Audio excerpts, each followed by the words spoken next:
Good morning. My name is Josh Ryder, and today my fellow classmates and I are going to be making a public service announcement about women during the Victorian era. Here's Alex with inside information about the morals of the past.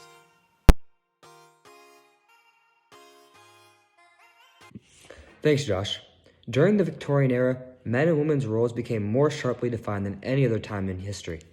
Women were considered physically weaker, yet morally superior to men. Middle-class women were taught to attract a husband through their accomplishments rather than their domestic abilities.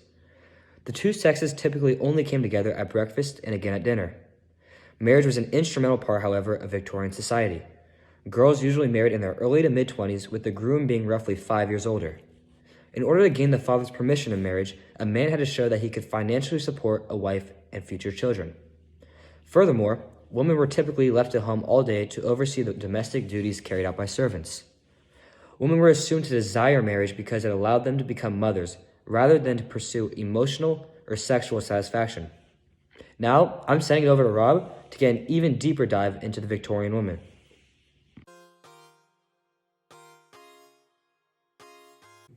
Thanks, Alex.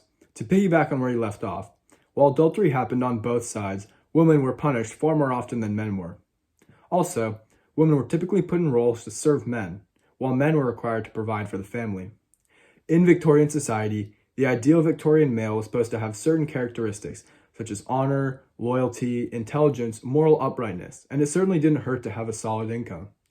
The ideal Victorian woman was classy, yet her main purpose was to bear children and to serve men. Young and not-so-young women had no choice but to remain chaste until marriage. They were not even allowed to speak to men unless there was a married woman present as a chaperone.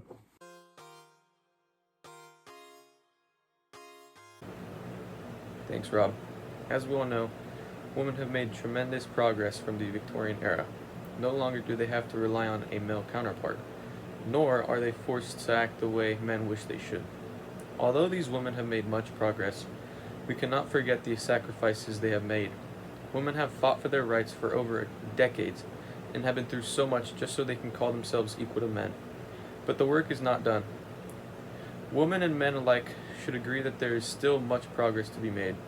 We encourage all of you to continue the fight for absolute equality. There is no time to settle. Thank you.